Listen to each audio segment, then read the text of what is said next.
ওই বাগানো অবস্থা শুধু নামাজের টাইমে তার স্ত্রী তার দড়ি খুলে দেয় আর শুধুমাত্র টয়লেট বাথরুমের সময় খোলা হয়, বাকি 24 ঘন্টা বাধা থাকে। আর কাজে ইয়া রাসূলুল্লাহ আপনি যদি না ক্ষমা করেন, ইয়া রাসূলুল্লাহ আল্লাহ আমাকে দেখবে না, আমি অন্যায় করে ফেলেছি, ভুল করে ফেলেছি, ইয়া রাসূলুল্লাহ আপনি যদি ক্ষমা করে দেন আল্লাহ ক্ষমা করে দিবে। এই বলে 6 দিন 6 রাত কেটে গেল। আবু লাবাবা রাদিয়াল্লাহু তাআলা আনহু সুবহানাল্লাহ এইভাবে নাদান হয়ে গেছে, মরণ কাছে চলে এসেছে, মনে হয় আর বাঁচবে না। ইতিমধ্যে এই সময় সুবহানাল্লাহ ফজরের ওয়াক্ত আল্লাহ রাসূল ছিলেন উম্মে সালমার ঘরে। বললেন হে উম্মে সালমা খিদমতে ছিলেন, রাসূল আমার মুস্কি হাসি। উম্মে সালমা বলছে ইয়া রাসূলুল্লাহ আপনার মুখের হাসি আল্লাহ সর্বদা রাখে। সুবহানাল্লাহ আল্লাহ সুবহানাহু ওয়া তাআলা রাসূলকে ইয়া রাসূলুল্লাহ আজকে মুস্কি হাসি দেওয়ার কারণটা কি? রাসূল বলতেছেন উম্মে সালমা এই যে আবু লাবাবা আপনার মসজিদে নববীর পিলারে বাধা আছে, আল্লাহ তাকে ক্ষমা করে দিয়েছে। সুবহানাল্লাহ এই জন্য মুস্কি হাসি জোরে বলেন সুবহানাল্লাহ। এইবার উম্মে সালমা ইজাজত নিয়ে ঘরে গেটে এসে হাত দিলেন, এই কে আছে কোথায়? আবু লাবাবাকে আল্লাহ ক্ষমা করে দিয়েছেন, রাসূল সংবাদ দিয়ে দিয়েছেন। যেমনি বলা লোকজন সব জমায়েত হলো, কেউ দড়ি খুলতে গেল, বলছে খবরদার আমার দড়ি কেউ খুলবে না, কারণ যতক্ষণ পর্যন্ত রাসূলুল্লাহ আমাকে হাত দিয়ে নিজের হাত দিয়ে আপনার না খুলবে আমি মনে করব আমি এখনো গুনাহগার আছি, আল্লাহ আমায় ক্ষমা করুন। নাকি আমার নামাজের ওয়াক্ত হলো, ফজরের নামাজ মসজিদে থেকে আসলেন আর মসজিদে ঢুকলেন, এটা আল্লাহ রাসূল আবু লাবাবার দিকে দেখে একটু মুস্কি হাসি হাসলেন। জোরে বলেন হাসার পরে সুবহানাল্লাহ নামাজ সমাপ্তি হলো। নামাজ সমাপ্তি হওয়ার পরে আল্লাহ রাসূল এসে নিজের হাত দিয়ে দড়িখানা খুলে দিলেন আর বললেন এই আবু লাবাবা আল্লাহ তোমাকে ক্ষমা করে দিয়েছে, আমি রাসূল তোমাকে ক্ষমা করে দিলাম। সুবহানাল্লাহ দেখেন গুনাহ করে ফেলেছে, আল্লাহর কাছে যেতে হবে বা তওবা করতে হবে। কিন্তু আল্লাহ বলেছেন, আল্লাহ সুবহানাহু ওয়া তাআলা কোরআনুল কারীমের মধ্যে বলেছেন জাউকা তোমরা রাসূলুল্লাহ দরবারে যাও, ওয়ালা আন্নাহু ইসলাম ওয়া আনফুসাকুম জাউকা তোমরা যদি নিজের নফসের উপরে জুলুম করে ফেলো তোমরা আমার রাসূলের কাছে হাজির যাও, রাসূলকে মাফ করে তওবা করো, ক্ষমা চাও, আমি আল্লাহ আমার রাসূল যদি ক্ষমা করে দেয় আমি আল্লাহ ক্ষমা করে দেব। জাউকা শব্দ এসেছে, তাহলে বুঝতে পারা গেল এখানে এত বড় গুনাহ করার পরেও সুবহানাল্লাহ তওবা করে নেওয়ার কারণে আল্লাহ ক্ষমা করে দিলেন। আজ এই অপশন দেখেছেন বান্দা বান্দীরা গুনাহ করবে, কিন্তু সেটা থেকে বেরিয়ে আসার রাস্তা হলো দিন থেকে আপনি তওবা করে দেন আর জীবনে সেই পাপাচার কাজগুলো করবেন না, আল্লাহ ক্ষমা করে দিবেন। আর একটা হাদিসের কথা আলোচনা করে সমাপ্তি করে দিচ্ছি 5 মিনিটের মধ্যে। একবার দরুদে পাক পড়েন আল্লাহু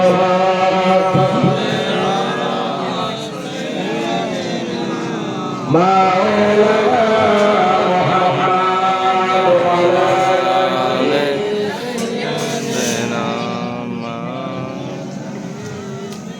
মোহাম্মদ মেহেরবান তুমি মেহেরবান, মেহেরবান তুমি মেহেরবান, মেহেরবান তুমি মেহেরবান, মেহেরবান তুমি মেহেরবান।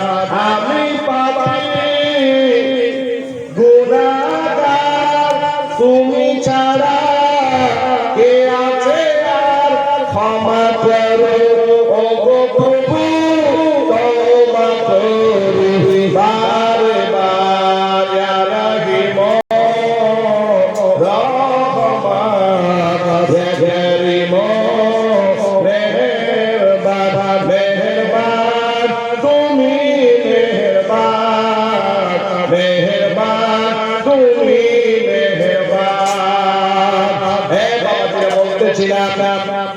হযরত ওমর ফারুক রাদিয়াল্লাহু তাআলা আনহু বলেন তওবা এমন ভাবে করো যেমন গাভী আপনার উলান থেকে দুধ যেমন দৌড় হয়ে যায়, আর এই দুধ আর ওই ভাষার মধ্যে উলানের মধ্যে ফেরত দেওয়া যেমন সম্ভব নয়, তোমরা তওবা এমন ভাবে করো যে ওই গুনাহ থেকে আর কখনো যেন তোমাদের দ্বারাই গুনাহটা না হয়, সেই দিকে যেন না যাও। জোরে বলো সুবহানাল্লাহ। ভাই আমার একটা আলোচনা করে সমাপ্তি করে দেব, খুব দরকার সমাজে। আজ আমাদের মুসলিম সমাজগুলো রাত, নিশা, মদ ইত্যাদি জুয়াতে লিপ্ত হয়ে যাচ্ছে। ইয়াং জেনারেশন বাবার পকেট ছিনতাই করে অনেক অনেক মাতাল হয়ে যাচ্ছে। অনেক ছেলে মেয়ে বাবা আপনার এসে অবজেকশন দেয়, হোমে নিয়ে রাখে, রাখে কি রাখে না, এবার যে রাখে কি রাখে না, হোমে রাখে। ছেলের অভিযোগ করে, আচ্ছা চিন্তা করুন, ছেলেকে ভালো হতে হলে আগে বাপকে ভালো হতে হবে, আগে মাকে ভালো হতে হবে। ছেলে এবং মেয়ে ভালো বানাতে হলে আগে বাবা মাকে ভালো হতে হবে।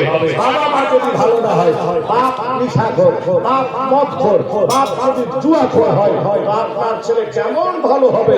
এই জন্য নিজে ভালো হয়, ছেলেও দেখে দেখে ভালো হবে, না হলে ওই পরিবারটা ধ্বংস হয়ে যাবে। আপনি ভালো জায়গায় ছেলের বিয়ে দেবেন, মেয়ের বিয়ে দেবেন, ভালো সম্বন্ধ চাইছেন, কিন্তু আসবে না। কারণ বলবেন যে মাতাল, সে মদখোর, সে নিশাখোর, সেই বাড়িতে জুয়াখোর, অনেক কিছু, অনেক পরিবার টাকা পয়সা জমি জায়গা সব শেষ করে ফেলেছে। এমন মাতলামি করতেছে, সুবহানাল্লাহ। যে মদ পান করে তার উপরে আল্লাহর লানত, যে পান করে তার উপরে লানত, যে বিক্রি করে তার উপরে লানত। এগুলো অনেক আলোচনা আছে, সেই দিকে যাচ্ছি না। হযরত ওমর রাদিয়াল্লাহু তাআলা আনহুর একটা ওয়াকিয়া বলে সমাপ্তি। হযরত ওমর রাদিয়াল্লাহু তাআলা আনহু যেই পথ দিয়ে উনি হাঁটেন, সেই পথে শয়তান পর্যন্ত চলে না, শয়তান পর্যন্ত চলে না। সেই পথ দিয়ে সেদিনে আপনার জামানার আমিরুল মুমিনিন সুবহানাল্লাহ নেতা, কেমন নেতা ছিলেন? নেতাকে দেখে শয়তান পালাতো, জোরে বলেন। আর আমিরুল মুমিনিন এমন নেতা, রাত্রিতে গভীর রজনীতে উঠে বাড়ি বাড়ি খোঁজ নিতেন কার বাড়িতে রান্না হয়েছে না হয়নি। এমন নেতা ছিলেন তিনি। আমিরুল মুমিনিন যে রাস্তা দিয়ে হাঁটছেন, ওই রাস্তাতে একজন মদ্যপানকারী নেশাগ্রস্ত ব্যক্তি মাতলামি করতে করতে আসতেছে। হযরত আমিরুল মুমিনিন হযরত ওমর রাদিয়াল্লাহু তাআলা আনহু দেখলেন একজন মাতাল আসতেছে। ওই মাতালও দেখতেছেন সামনে আমাদের বাদশা, আমাদের আমির, আমাদের নেতা। জোরে বলেন সুবহানাল্লাহ, সুবহানাল্লাহ। উনি নিজেকে স্থির করছেন, হাতের মধ্যে রঙিন জলের বোতলটাও আছে। আর এই বোতলটা ফেলতে না পেরে আপনার বগলের মধ্যে চাপা দিয়ে রেখেছেন আর নিজেকে স্থির করছে যেন ওমর বুঝতে না পারে। কারণ ওমর রাদিয়াল্লাহু তাআলা এমন জালালি সাহাবী ছিলেন যে তলোয়ার দিয়ে ফয়সালা করতেন, বিচার তলোয়ার দিয়ে করতেন, কাউকে দেখতেন না। জোরে বলেন সুবহানাল্লাহ। উনি এখন বলতেছেন সামনে ওমর, এই ওমর এমন একজন নবীর বিশিষ্ট সাহাবী, জালালি মাদাদের সাহাবী, আমাকে তলোয়ার দিয়ে মাথা আমার মুন্ড সেরেসের করে দেবে, আমার বডি থেকে মাথা আলাদা করে দেবে। উনি নিজেকে স্থির থাকতেছেন, কিন্তু যারা বেশি ড্রিঙ্ক করে নেয়, টলমল করে পা ঠিকঠাক করে না। তাই আমার সংক্ষিপ্ত কথা হলো, যখন কাছাকাছি চলে এসেছেন উনি স্ট্রংলি দাঁড়িয়েছেন। হযরত ওমর বলতেছেন, হ্যাঁ মাতাল বলো বলো, তোমার হাতে কি ছিল? এই মাতাল তোমার বগলের মধ্যে তুমি কি রাখলা বলো। মাতাল এবার বলতেছেন, হে আল্লাহ, এই উমরের হাত থেকে বাঁচিয়ে নাও আল্লাহ। আমি অন্তরে অন্তরে তওবা করে নিলাম। বাবাজিরা যেমনি ওমর ধমক দিলেন, তোমার বগলে কি ওটা দেখাও। মাতাল তখন হাত ধরলেন, ধরার পরে বোতলটা বের করলেন, বোতলটা বের করার পরে উমরের হাতে দিলেন। হযরত ওমর রাদিয়াল্লাহু তাআলা হাতের মধ্যে নিলেন আর বলতেছেন, হে মাতাল বলো বলো, তুমি কি দুধ পান করেছো না তুমি মদ পান করেছো? মাতাল বলছে, হুজুর আমি তো মদ পান করেছিলাম, আমি তো দুধ পান করি নাই। আমার হযরত ওমর বলতেছেন, মাতাল তোমার বোতলের মধ্যে তো মদ নেই, দুধ আছে। দুধ আছে। সুবহানাল্লাহ, আল্লাহু আকবার। দেখেন এবার ওমর বলতেছেন বলো। তখন বলছে, হুজুর আমি পান করেছি মদ, হাতের মধ্যে বোতল ছিল মদ, আমি বগলে যতক্ষণ চাপা দিয়ে রেখেছিলাম ছিল মদ, কিন্তু আপনার হাতে যাওয়ার সময় আমি তো মদের বোতল দিয়েছি, আমি তো দুধওয়ালা বোতল দেই নাই। হযরত ওমর এবার বলতেছেন, তাহলে বলো তুমি অন্তরে অন্তরে কি বলেছো? জোরে বলো সুবহানাল্লাহ, সুবহানাল্লাহ। মাতাল বলতেছেন, হুজুর আমি অন্তর থেকে আল্লাহকে দেখেছি। জোরে বলেন সুবহানাল্লাহ। আল্লাহকে ডাক দিয়েছে, আল্লাহ আজকে উমারের হাত থেকে বাঁচিয়ে নেন আল্লাহ, জীবনে আর কোনোদিন মদ খাওয়া তো দূরের কথা, সেদিকে চোখ তুলে তাকাবো না, অন্তর থেকে আমি তওবা নসুহা করে নিয়েছি।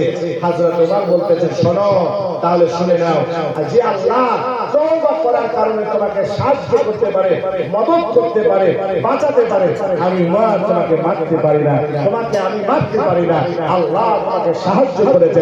এখান থেকে বুঝতে পারলাম, দেখেন একজন মাতালের কথাও হাদিসের ভাষায় ফুটে এসেছে, ইতিহাস হয়ে গেছে।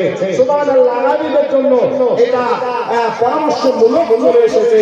তাহলে আজ যদি একজন মাতাল তওবা করার কারণে সুবহানাল্লাহ দুধ বানাতে পারে, আর আমরা মুসলমানরা দুধ বেচে মদ পান করি, সেই মাতালকে যদি আল্লাহ সাহায্য করতে পারে, আমরা যদি 5 ওয়াক্তের নামাজ পড়ি, মিলাদ মাহফিল করি, দোয়া খায়র করি, আল্লাহর কাছে যদি গুনাহগুলো স্মরণ করে তওবা নসুহা করে, নিশ্চয় আল্লাহ আমাদের গুনাহ মাফ করে দিবেন।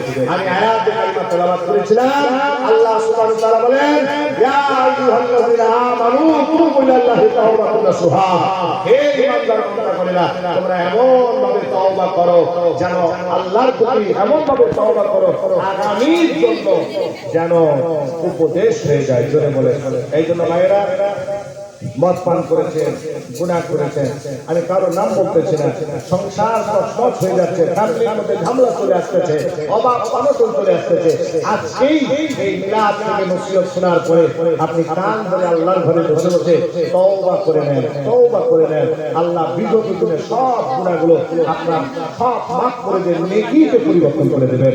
আজকের এই মিলাদ শুধুমাত্র খাওয়া দাওয়ার নাম নাই। আজ ধন্য গরিবওয়ালাকে আমি বলি যে যার সন্তান ছেলে নাই, 3 কন্যা, অর্থাৎ শরীকের লোক মিলে সুবহানাল্লাহ কি সুন্দর একটা দোয়ার মাহফিল আয়োজন করেছেন, টাকা পয়সা দিয়ে সবার জন্য দোয়া হবে, আল্লাহ সুবহানাহু ওয়া তাআলা সকলের জন্য দোয়া খায়র করা হবে। এবং মানুষটাও ছিলেন ভালো, খুব সুন্দর চেহারা, আর কথা বলতেন তো মিষ্টি হাসি, হাসি ছিল সবসময় মানুষটা। আল্লাহ সুবহানাহু ওয়া তাআলা এইভাবে হাসতে হাসতে যেন আল্লাহ আপনাকে জান্নাতুল ফিরদৌসে আলা মাকাম জায়গা দান করে দেন। সকলে করে আল্লাহুম্মা আমিন। 10 দোয়া খতম, আরো 2000 সালে আরো অনেকে যে যা করে এসেছেন সবার নাম বলা যাবে না, সুবহানাল্লাহ 5000, সুবহানাল্লাহ। যাই হোক, সবাই মিলে যে যতটুকু পেরেছেন, কেউ দোয়া করেছেন, কেউ শ্রম দিয়েছেন, কেউ টাকা দিয়েছেন, কেউ পয়সা দিয়েছেন, সকল গরিবপুর ওয়ালাকে আমি ধন্যবাদ জানাই।